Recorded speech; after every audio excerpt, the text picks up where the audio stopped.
आज हम लोग आपके यूपी बोर्ड की कक्षा 12 के सामान्य हिंदी के पेपर में अपठित गद्यांश पर आधारित पूछे जाने वाले संभावित प्रश्नों को हल करना सीखेंगे।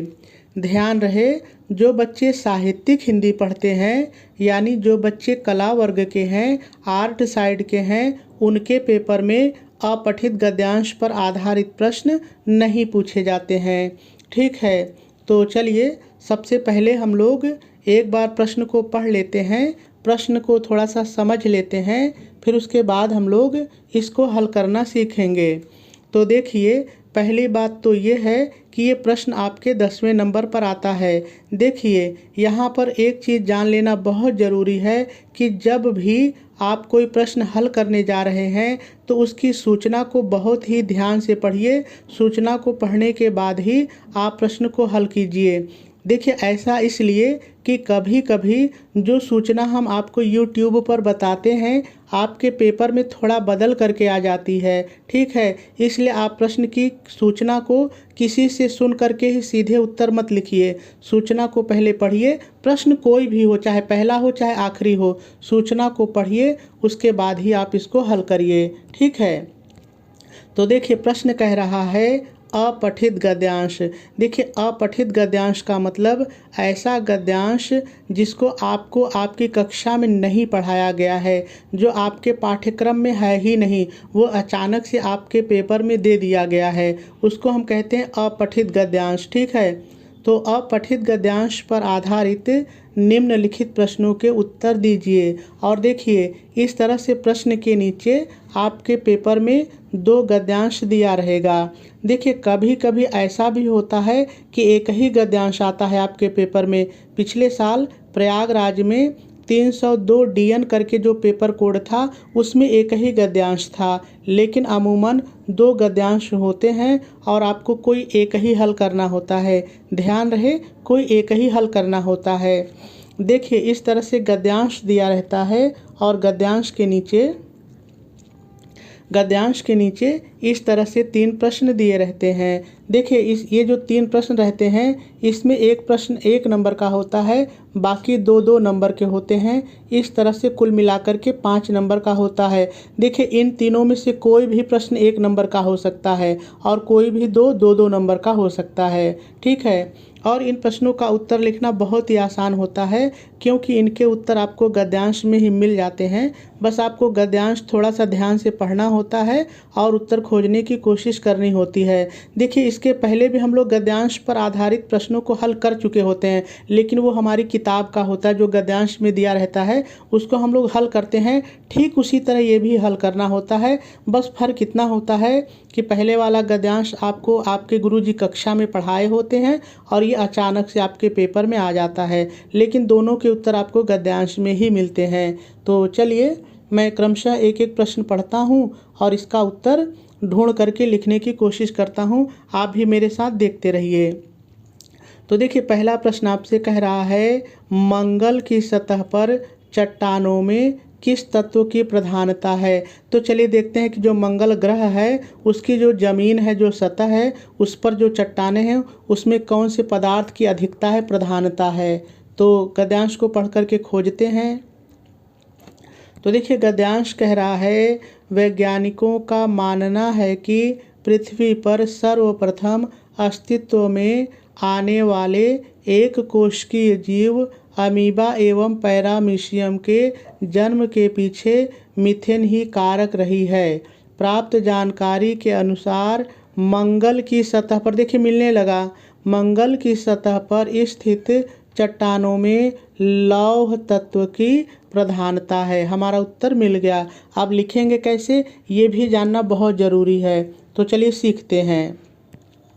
देखिए, सबसे पहले आप प्रश्नोत्तर नंबर डालेंगे। मैंने कहा ये 10वें पर आता है, लेकिन फिर कहूँगा आप अपने पेपर में एक बार देख करके कंफर्म हो लीजिए। देखिए, 2 में यदि आप अथवा वाला कर रहे हैं यानी नीचे वाला कर रहे हैं तो बगल में अथवा लिखना भी मत भूलिए, लेकिन यदि आप ऊपर वाला ही कर रहे हैं, अथवा वाला नहीं कर रहे हैं, तो आपको इसको लिखने की ज़रूरत नहीं है। लेकिन थोड़ी देर के लिए मान लीजिए कि मैं अथवा वाला कर रहा हूँ तो मैंने अथवा लिखा है। ठीक है, देखिए प्रश्न उत्तर नंबर डालने के बाद आप संकेत डाल करके दो में से एक गद्यांश जो हल करेंगे उसके शुरू का और डाट डाट करके अंत का थोड़ा सा लिख लेंगे।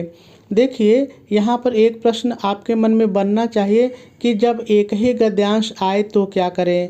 देखिए जब एक ही गद्यांश आए तब आप संकेत लिखिए या ना लिखिए कोई दिक्कत नहीं है, लेकिन मैं फिर भी आपको सलाह दूंगा कि तब भी आप संकेत डाल करके ज़रूर लिखिए, क्योंकि संकेत लिख करके जब हम उत्तर हल करते हैं तो हमारा उत्तर देखने में सुंदर लगता है। तो एक गद्यांश है तब भी आप संकेत डाल दीजिए, कोई दिक्कत नहीं है, ठीक है। देखिए मेरे कहने का मतलब ये है, देखिए हमारा गद्यांश शुरू है वैज्ञानिकों का, ठीक है, यहाँ से शुरू है और अंत में हमारा है देश बन गया, ठीक है।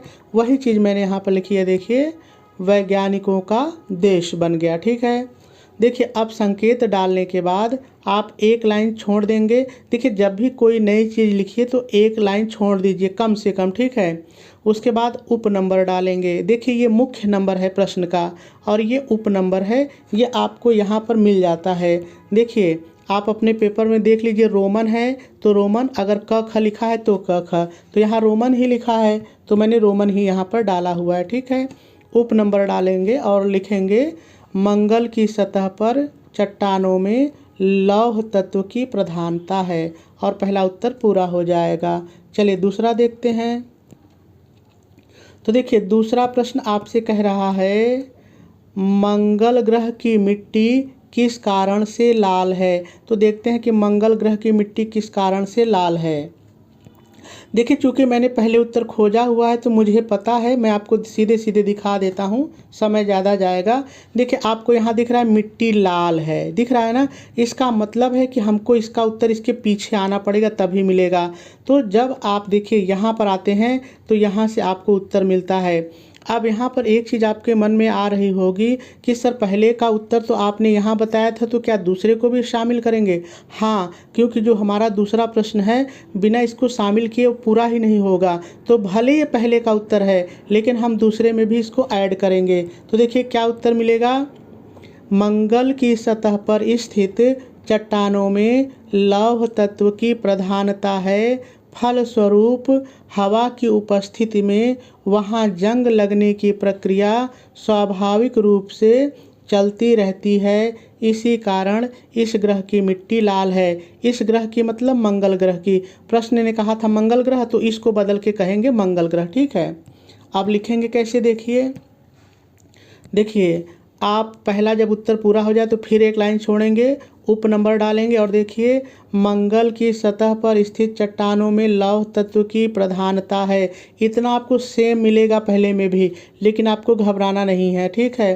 प्रधानता है, फलस्वरूप का मतलब परिणाम स्वरूप, लेकिन गद्यांश में हमको फलस्वरूप मिला तो ऐसे ही लिखिए, फलस्वरूप हवा की उपस्थिति में वहाँ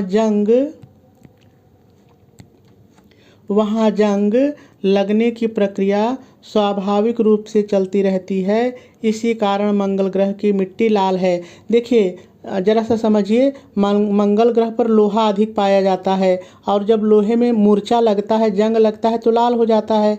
तो जब वहाँ की पूरी मिट्टी में ही लोहा है तो जब वो हवा से क्रिया करती है, अभिक्रिया करती है तो वो लाल हो जाती है, इसीलिए मंगल ग्रह की जो मिट्टी है लाल है, ठीक है।